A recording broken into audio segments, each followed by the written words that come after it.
definitely had a moment where I was like pretty salty about my decision to do college sports when I was applying to medical schools, and I was getting like a lot of rejections like right off the bat just because of the GPA. And then it would come up in interviews, and I was like, man, like why did I not spend so much time in the classroom? And kind of I felt like I wasn't setting myself up. Now, kind of looking back, um, and even like in the moment in college, I loved it, right? But then like looking back, I was especially grateful for like all the things that I learned while being on a team, a college athletic team, or even like a high school athletic team that directly translate to how teams work in medicine. Really got on Rex, ain't playing around. When I go get it, stop playing around. Really got on Rex, ain't playing around. Black man, white coat, shit, we up right now, yeah. You gotta set you a goal. You gotta accomplish your. What's the craziest thing you've ever seen since you became a medical doctor? Gotta say, the craziest thing is probably going through my first code. Thankfully, I had a lot of people there to support, and I was kind of more of like the third line person. But just kind of seeing all that in person and being right there. Whereas there's different degrees of separation if you're like in medical school still, or just like watching it on TV. Obviously, it's different than just being right there. So that whole situation, just seeing like all the different parts and the intensity and the stakes that was probably the wildest thing that I've seen so far. So real fast, so tell me, why is it different? Because I think that's actually a really cool point, right? Because when you're young, you're a kid, you're watching it on TV, you see all this stuff but why? What made it different in person than seeing it on just television? Yeah, no, it's definitely probably just because the fact that it was so real and like so much raw emotion and like quick thinking that like had like a lot of potential effects and like consequences it was all very real and tangible and like right there in front of you.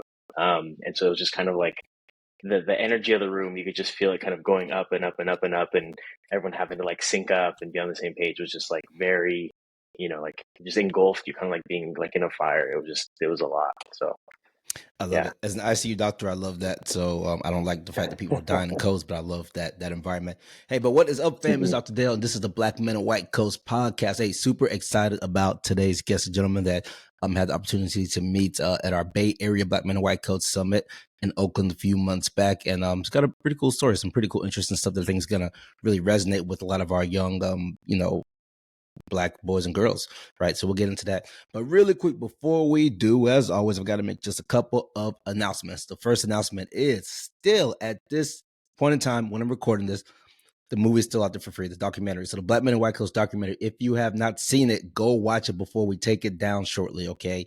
Members.bmwcevents.com, members.bmwcevents.com. You can watch it for free. That's the website that you want to use to access it.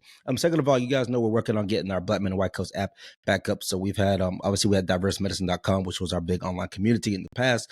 There was an app, all sorts of stuff we used for that.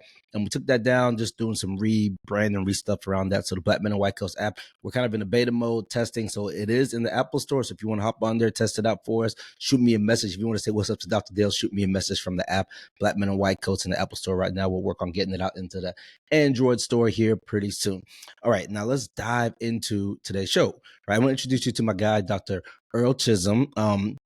And he's got some interesting history in San Francisco with his grandfather, which we'll get to in the story, but I think it's cool at least. But just super excited to have him again here. And the reason I say this again is because we met Bay Area, Oakland, Black Men and White Coats Youth Summit. And I just love it when we see individuals. He's a pediatric resident at UCSF, University of California, San Francisco. I love it when people take the time out of their own training to come be there for the kids. So that means a lot to me. So first of all, I want to start off by saying thank you for coming to our summits and thank you for supporting. Well, how you doing? Doing all right. Doing good. Glad you got to chat today. Happy Juneteenth. Oh, Juneteenth. Happy Juneteenth. Yeah.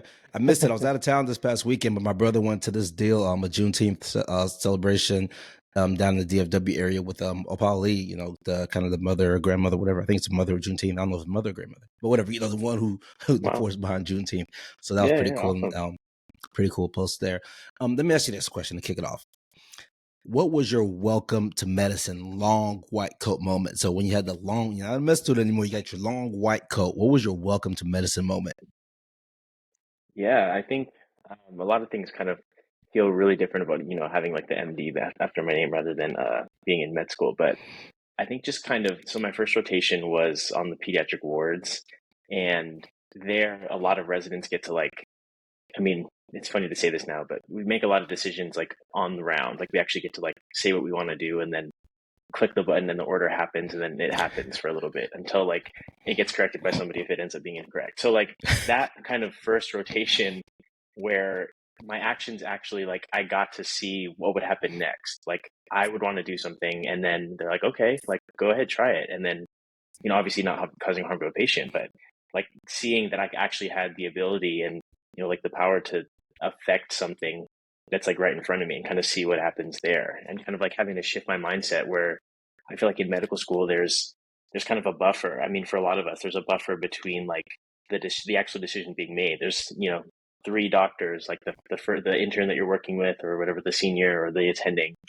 But kind of as a resident at a learning hospital, there's a little bit less. They give you more ability to learn from your actions. So that's kind of probably, I mean, it's a long process of something that I've learned. It's kind of like the difference between the long white coat and the short white coat, but that's probably the thing that I've appreciated the most becoming a resident. It's a huge difference. You know, I'm happy you pointed that out, kind of similar to the thing you talked about in the code. When you get the long white coat, I mean, it's always real. It's always real. But when you get the long white coat, it's real. You know, like you said, you push a button and somebody's going to go do what you said to do.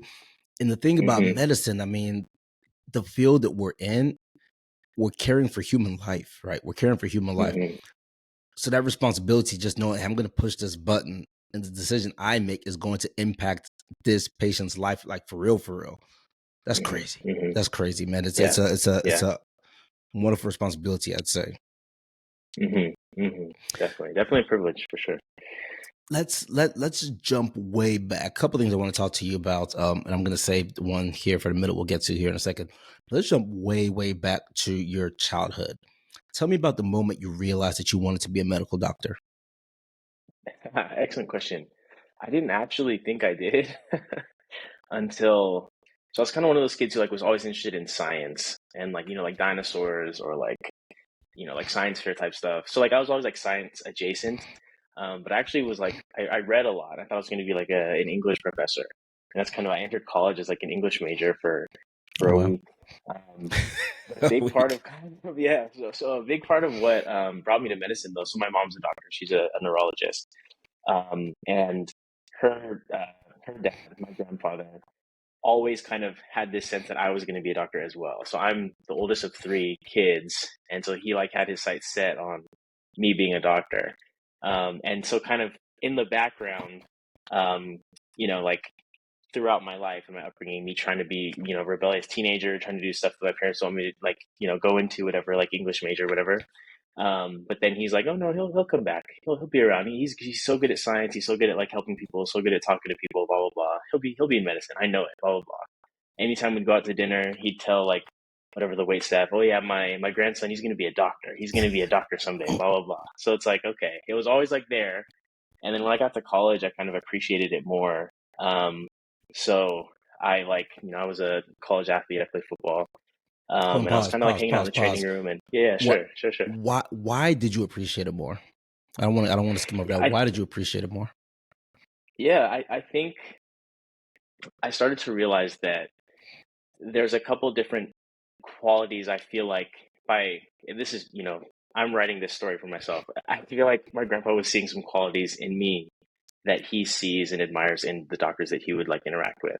And I felt that I was recognizing those in myself kind of as I was like becoming who I am today and being able to like talk to folks, understand, like being a good listener, being very intentional, those types of things that like I feel make me good at my job. And so in like kind of into college and into med school, when I was like seeing that, okay, like this works, like my personality fits here. Like I have these things that I feel like are working for what I want to do. I think having that kind of self-recognition kind of helped me really appreciate like all of the encouragement that I was getting while I was growing up, kind of until I got to this point.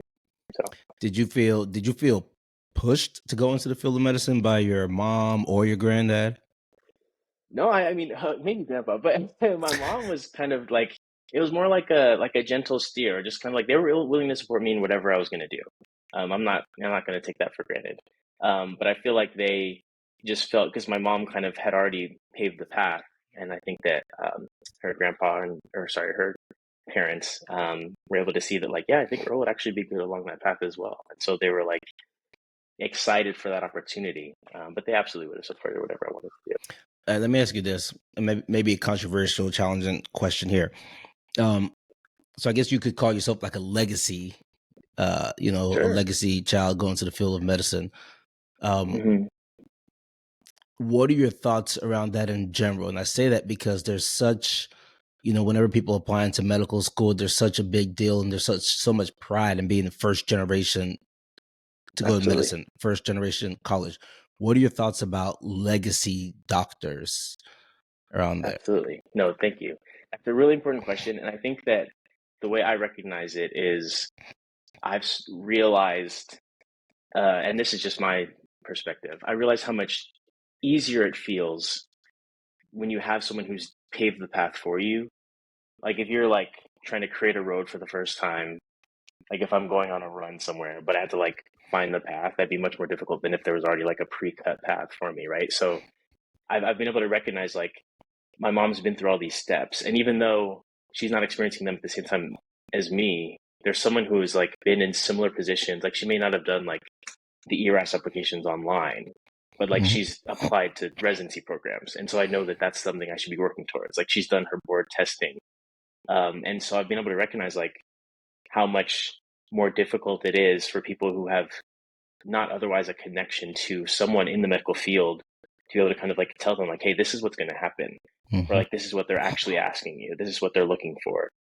And that's kind of why I really appreciate like my position as a Black doctor, because I know like a lot of Black doctors or people who are interested in medicine who are Black don't have that legacy piece, because we've been historically excluded. So I think that that's kind of something I've been able to really appreciate. Yeah, I think it's important to appreciate legacy. So I mean, so my dad's not a medical doctor, but he did get a PhD, and he was able to go above and beyond, him and my mother, to help us, guide us, provide guidance for us. My older brother Daniel, who you probably met in San Francisco, Hmm. Hmm. um, he's 2 years in front of me. He's a medical doctor, so he paved the way. So I guess I'm not legacy, but in a sense, you could say I'm kind of like whatever. I don't know what you call me, right? But I had an older brother who guided me down that pathway. Um, but I think that there needs to be some sort of round of applause for legacy as well. Um, there definitely needs to be a round of applause for first generation. No question about that. That needs to be touted. That needs to be pushed. That needs to be promoted. Trying to get more, and that's obviously what we do. That's our Black Men and White Coats platforms while we're across the country, right? Obviously, it's really primarily to reach those kind of populations. However, the same way we talk about building generational wealth in communities, white, Black, Latino, whatever community, generational wealth is a good thing. I'm somebody who Absolutely. I get a lot of my world foundations from the Bible, and the Bible, in my opinion, provides direction around this idea of providing inheritance for your children's children. So the same way I think we talk about providing that inheritance for your children's children, I think like occupational legacy is important as well, right? So I think a round of applause for people who are passing down, say, hey, I mastered this craft of medicine, I'm going to do what I can to pass down to my child. That's how it used to be back in the day with apprenticeship.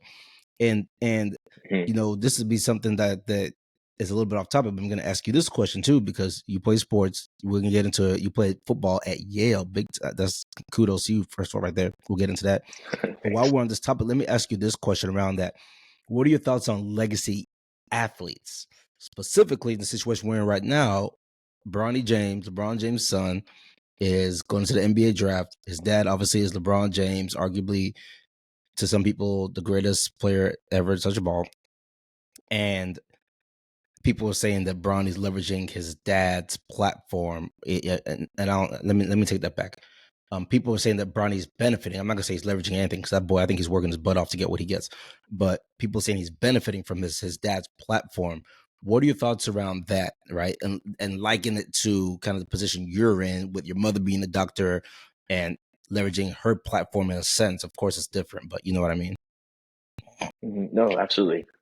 I'll start off. I'll start off, I guess, by saying I'm a lifelong LeBron fan. So even though I'm a Kings fan, I am a LeBron fan. So given that there's a non-zero chance he sees this, no disrespect to anybody. So Shout out to I think Braun, that, man. Shout out to Braun. yeah, shout out to LeBron. I think that in general, I like, so if I'm my mom, like I absolutely am like over the roof, or like whatever the saying is. I'm super excited for the opportunity to like my son is going to be in medicine. That's the dream. Like it's kind of you're paving the way. I imagine it's similar for LeBron, or like any parent, anyone who gets to like have to leave a legacy. That's kind of the I don't know. That's like the goal. That's you want to be able to like have people come behind you. You want to be able to like help them leave it better than it was when you were there. Like that's kind of the dream. At least that's something that that's something that I feel as you know, someone who had someone pave the path for me. I want to be able to, okay, let's keep this going. Like I'd love to have someone behind me now to show the way. Because the more people that we get in the line, like the easier it gets to kind of maintain that legacy, maintain that generational wealth. I agree, and I do think it's important for people to recognize that and to acknowledge that it's not a bad thing to have legacy, right? Mhm. People always want to, you know, it's not a bad thing. Only time I'll say it's a bad thing is if other people are missing out on their opportunities because of that. Meaning, if you earned it, you earned Yeah, it. Period. Doesn't matter how yeah, you know, if it's you had guidance from your mom, dad, whatever you did. As long as you're busting your butt and you're earning it, and other people aren't getting cheated out of it, I think that's perfectly fine. Um, Now let's kind of fast forward. Well, not fast forward, a little bit fast forward, I guess, because we're already kind of in your college years because you were English major for a mhm. week and then changed. But let's talk about the football. Um, Sure. the football. So you're at Yale, obviously one of the top academic schools across the country, highly prestigious on its own, and you choose to play football. So tell us a little bit about that, because obviously we have a lot of, you know, young black men and women who are interested in sports overall. For black men specifically, probably football. A lot of them want to play football and think about that. So, what was your journey from however old you were, you know, when you started playing football? How did you weigh the academics with the athletics from a young age? I'm talking elementary. For sure. Yeah. Thank you for that question. So part of the thing that also kind of helps with my mom having been in the medical field, she was always like, academics are first. And I had a lot of teammates who ended up at Yale with me whose families felt similarly, where it was, you got to be right in school.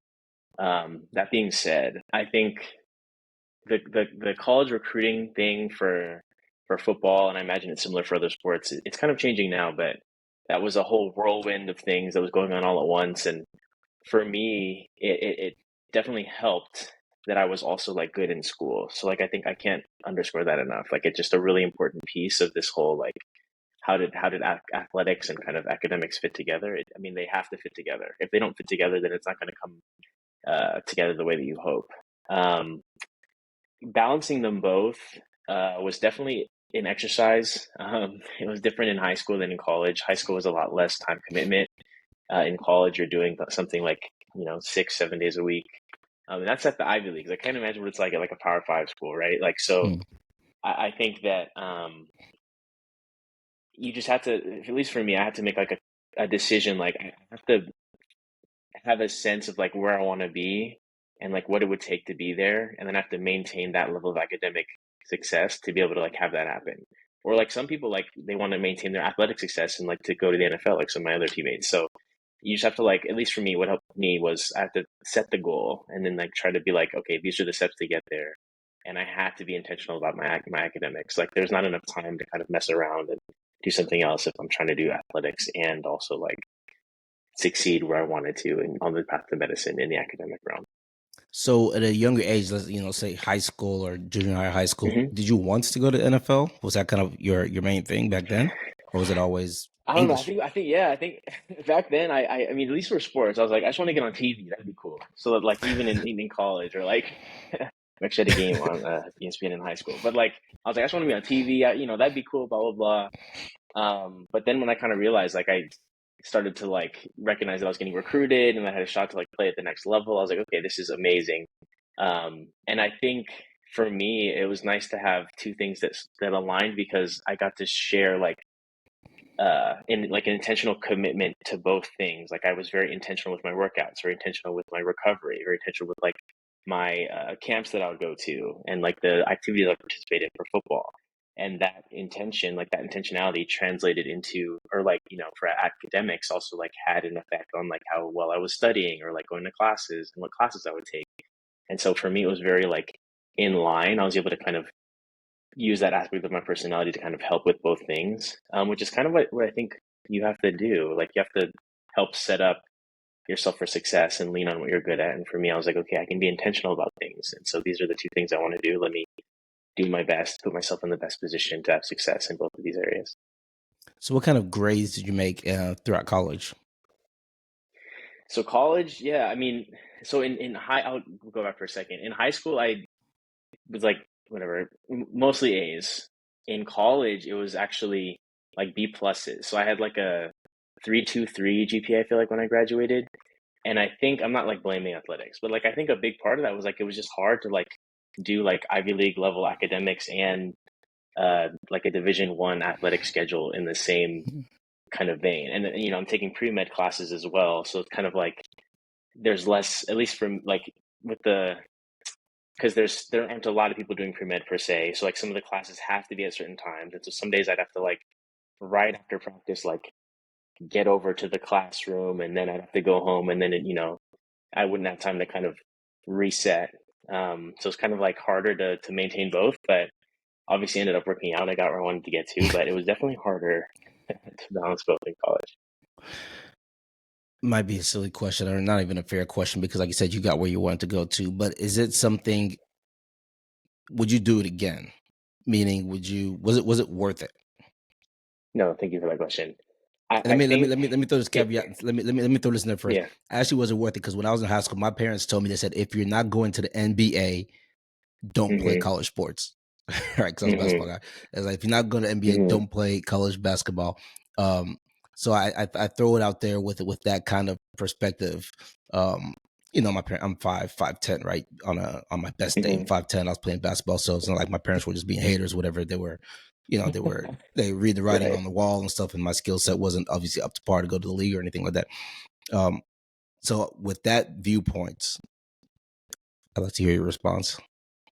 No, of course. I definitely had a moment where I was like pretty salty about my decision to do college sports when I was applying to medical schools, and I was getting like a lot of rejections like right off the bat just because of the GPA. And then it would come up in interviews, and I was like, man, like why did I not spend so much time in the classroom? And kind of I felt like I wasn't setting myself up. Now, kind of looking back, um, and even like in the moment in college, I loved it, right? But then like looking back, I was especially grateful for like all the things that I learned while being on a team, a college athletic team, or even like a high school athletic team that directly translate to how teams work in medicine, and how we should like be collaborative, and you know that I recognize I'm not just working on myself. Like there's a whole group of people that are relying on me. I have my role, like you know, the same way I had a position in football. I have my role. You have your role. We're gonna work in parallel together to like have the common goal. So long answer, but the short answer is I would absolutely do it again. Maybe like, I don't know, spend a little bit more time studying some nights, but I loved the looking back. I love how the journey has made me who I am today, and how like it is directly impacted like in a positive way, the way I'm able to like be in the hospital.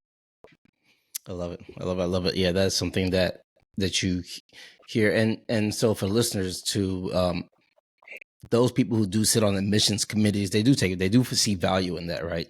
Like hmm some programs will give you big extra credit bonus points if you play it, you know, college sport, because they understand that you were able to get that GPA while playing, you know, D1 sports, you know, at Yale. Like that's a big time thing, right? So you'll get a lot of extra bonus points for being able to pull that off, because that's something that's just hard to do. It's like a job. It's like literally having a hmm real deal job Yeah. while you're trying to maintain the grades as well. So you decided to go. Actually, before we get into residency, where'd you go to medical school? I went to medical school at University of Illinois in Chicago. And where are Um, you from? I'm from like Elk Grove, just south of Sacramento Okay, in so California. wow, so Yeah. you were across the country. Yeah, I was yeah, bouncing back, yeah. I got you. Um, Pediatrics. Yes. Why pediatrics? What led you to that passion of wanting to be there for the kiddos? Yeah. And it's kind of a funny story because I was originally, you know, I kind of like went to med school, not really with an idea in mind. I wanted to like kind of give everything a chance. And then so like, for example, on like my family medicine rotation, I'd be looking at the schedule and I'd be like, oh, I want to see that patient. And they're like a 9-year-old kid. I was like, oh, I want to see that patient. And they're like, whatever, a 3-month-old. Then you fast forward to like my OB rotation. I'm sitting there at the C-section, or standing at the C-section. They're all doing the surgery. Baby comes out, and then my head goes over to the warmer, and I'm looking over there the whole time while they're fully doing the rest of the surgery. And they all recognize like, oh, he's going to go pediatrics. Surgery rotation, which is for us was 8 weeks, I think. I spent 4 weeks on the pediatric surgery service, and that was the best 4 weeks of the rotation for me. So kind of recognizing like, or like even internal medicine, right? Like if someone would bring their kid to the visit, I'm like, okay, I'm listening to you, but what's up with little man over here? Like, so that's kind of, I recognized that after like 3rd year, and I was like, okay, this is the best. And then like I had my pediatric rotation. I was like, yeah, that kind of solidified it for me. Did my sub-I, and I was like, this is it. This is kind of the vibe of people I want to work with. This is the population. And for me, the thing that I probably appreciate the most is the ability to kind of have an effect on kind of the trajectory of someone's life. Like we're setting the foundation, and I think that is really powerful, and I really appreciate the ability to do that. I love that. I'm not sure I've thought about that perspective. You're getting them while they're young and being able to really set the path for the rest of their life.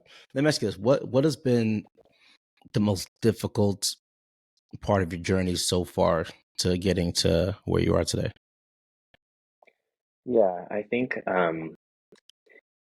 couple of things, but most of them kind of stem from the sense that like I don't belong in the hospitals I'm in, or like the field, or just kind of feeling like I'm like a unicorn, or like I'm by myself, which I'm not. Like I have a lot of amazing residents. I have a lot of like amazing Black folks I work with, but you get kind of a self-recognition every now and then when like a patient's like, wait, are you the doctor? Or like those kinds of things that happen.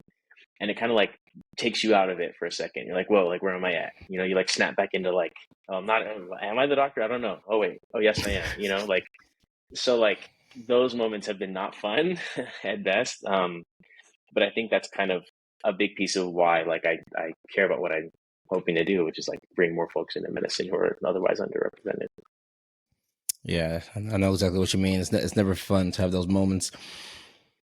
But I like how you said you feel like you're alone, but you're really not. That's something that I want to emphasize, that you're not alone. We're not alone. I get guilt trips because with Black men and white coats, we've built this, some people might call it a juggernaut of a platform, and we're across the country doing different things now.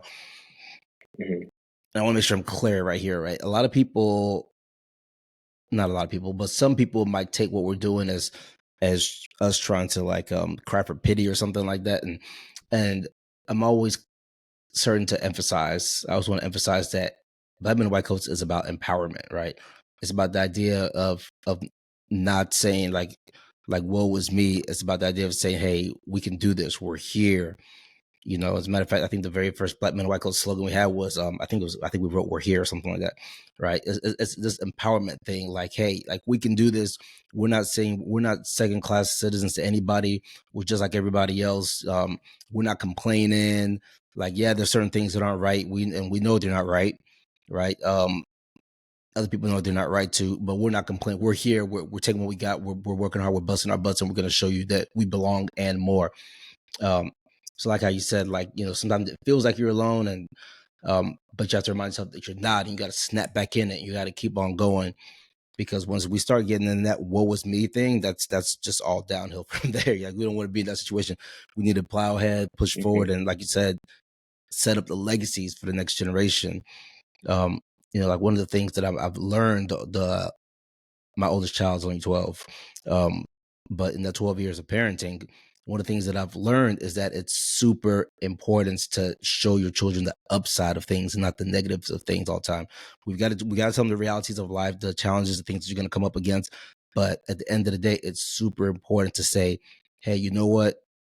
All these things that they're doing, you can do all these things. You're not at a disadvantage, right? You might be situations where you've got less or it's a challenge, but ultimately you're not at a disadvantage, right? God's giving you gifts. Let's figure out how to use those gifts God has given you to get through this puzzle, get through this maze, because if you can see it, there's a way to get it done. And that's something that I think is a message that I want us to carry more, right? I think that's how we're really going to get to the places that we're trying to get to throughout society. What would you say, give me one of the most important things your mother's ever told you? Ooh. Probably too many, but just one, just one. No, yeah. Shut up, moms. I think that she has a. My mom's funny. She has an email signature. And she sends a lot of emails.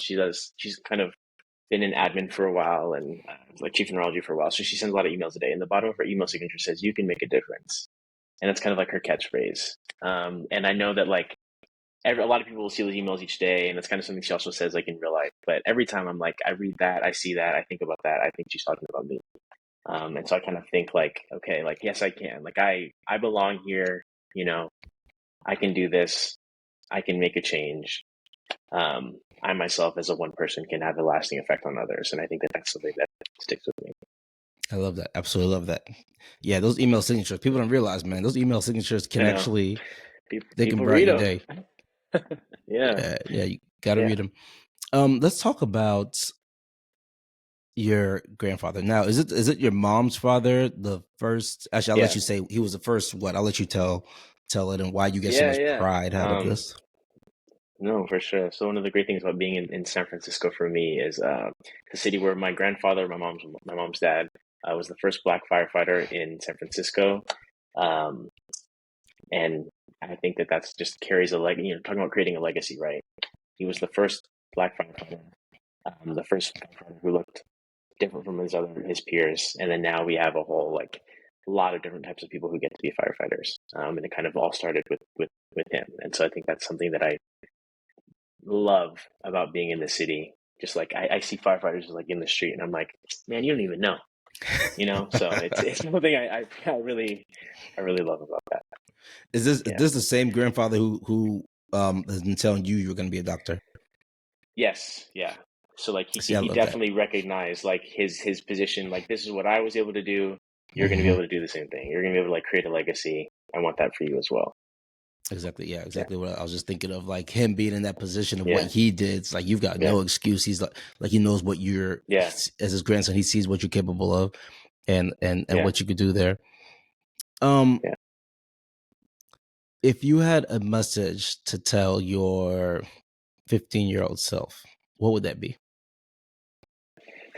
15. Okay, let's see. High school. I think I would probably tell him like just each day try to focus on like being appreciative for like what you have and what you're doing. I don't like to say like, you know, focus on the path, on the goal, but like appreciate each day and like how it'll all fall together. If you can just focus on that one day, like be the best that day, or not even the best, be the best version of yourself that day, and then the next day, take the next day. If you build that up, even if you have like a day where you're not the best, you've done so much pre-work. It just kind of builds up. So that's a good thing I would probably say. I love that. Even I myself, that's good advice for me because it's so easy to get caught up in the future and lose two things. Lose just the impact you can have in the present, but also lose the enjoyment and the appreciation you can have for the present. And I hate it, but I do find myself doing that sometimes. So caught up in the future, you know, like, I mean, you guys, my wife, I'm just always working. And I've got to remember to put down the computer and just sit down there and just enjoy the time with the kiddos, enjoy the time with my wife. And it's okay to take a break every now and then. I used to have that mentality, never take a break. Dog mode, beast mode. Eat. Right. Never take a break. Outwork everybody. Mamba mentality, man. That was me. That was my life. And to a large extent, it still is, but I've learned to kind of settle down and more so than idolizing. First of all, I shouldn't idolize anything, in my opinion. Oh, God is it. But more so than being like, I've got to be Mamba mentality all the time. Now it's more hey, work smarter, not harder, right? Appreciate the things that God's put here in life and find a way to do that balance between both of them. So I'm very happy you said that because that's something that if more kids could understand that at a young age, they will be so much more productive long term than they realize, right? It takes away all the anxiety, the stress, all that type of stuff. Kind of the last thing that I kind of want to ask you, tell me about the power of these positive affirmations. Going back to the beginning with your granddad, I say it because we did one of our we used to do these Black Men and White Coats short documentary things, and Dr. Wale Omubiya, he should be faculty now. He was a pulmonary critical care fellow at the time when we filmed it, and he talked about how the people in his church started calling him doctor. And then he was like, and it's because I think he dressed up as a doctor for like a show they had or something like that. Some people say, hey, there's a doctor. People do stuff like old folks, there's a doctor, hey. But that meant something to him. That stuck with him. And it sounds, when you talk about your granddad, to me, it sounds very similar to that. Just comment on positive affirmations and speaking things into existence. What is your perspective on that?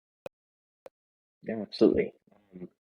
For me, it's so we had I guess I'll start from here. We had a mental conditioning program in college, and one of the things we took away from that was like everything happens twice, once in your mind, once in your life. And so going back to kind of my decision to like go into medicine or even like go to college, whatever, like throughout my development, having someone there who was speaking out loud what he felt that I could do in the future, it helped me kind of keep that in my mind. Because I think as humans, certainly as someone, myself, I think it's easy to kind of have a lot of negative self-talk.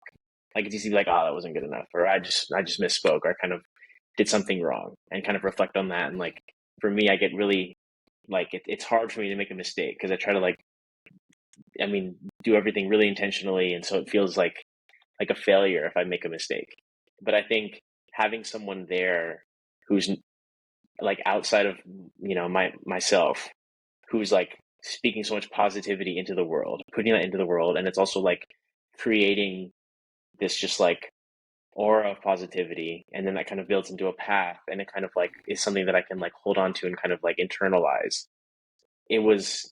I maybe didn't appreciate it so much at the time as much as I do now, but just having someone in your corner at all times just helps so much. And like to have someone, sometimes it's hard for me to even acknowledge, like when I first graduated medical school, like to like accept like, oh, I'm a doctor now, like to even like say that, oh, Dr. Chism, like, but to have somebody who's already been speaking that way, like, oh, that you're going to be a doctor someday, you're going to be Dr. Chism, like it makes it easy to see myself in that role, or to at least like, if I can't do it, I know someone else is like hyping me up, and then it's easy for me to be like, all right, you know what, maybe I am that guy, you know what, like maybe I am Dr. You know what I mean? So it's nice to kind of essentially have someone in your corner to kind of make your brain bigger, make your head bigger. But it's like, it helps because we as humans, there's like an aspect of some part of us that isn't like happy with just things being happy and positive, and it's easy to kind of fall back on like negative talk and I'm not good enough, and so to have like all the positive affirmations and the belief in you is something that I couldn't appreciate enough, and I feel like all of us would benefit from. I love it. I love it. Yeah, sometimes it feels like the whole world's against you, so you just need that voice, whether it's audible or like you said it twice. Everything happens twice if in your mind first. Sometimes you just need that voice to get to the place that you want to get to. Yeah. Last question right here, and then I'll have you bring it home for us. And I'm just making this one up just because I just think it'd be kind of cool to start asking people this one. If you could go through the medical journey with any other medical doctor in history, right? So, something like that, like who would it be? Ooh. Or if you could have dinner with anybody, sit down and have a dinner with anybody. Any medical doctor in history? Yeah, that's a good question. Medical doctor or somebody sciencey, something pertinent. Yeah. I think I'm trying to think like what I would want to hear about. I mean, whether it's something that's like medical or just like experiencing like if someone who like was a trailblazer, like the first to do something, like the first major black scientist, or the first like major female black like scientist, or someone like that who like could speak to like, hey, I started this legacy that you're now indirectly a part of. I can't think of like who that would be off the top of my head, and maybe I should. I mean, my Juneteenth powers are failing me a little bit, but that's okay. But probably someone who has like who was a trailblazer. So like like the first in their field to kind of make it like a major shift, and just hear from them about like what that was like, how they got through it. Yeah, I'll have to look up who those people would be. Like put in the comments under this podcast, but that's probably what I'd say. No, yeah, that'd be. Yeah, I mean, I think that's important. Your grandfather probably knows something about that too. Just the things that we may take for granted, not realizing like what was sacrificed for us to even be in this position. For us to even wear that white coat, things of that sort. So I feel you on that. All right, now, if you would do us the honor of closing this episode by saying, "My name is Dr. Earl Chism, and I am a Black man in a white coat." My name is Dr. Earl Chism, a Black man in a white coat. Really got them Rex, ain't playing around. When I go get it, stop playing around. Really got them Rex, ain't playing around. Black man, white coat, shit, we up right now, yeah. You gotta set you a goal. You gotta accomplish your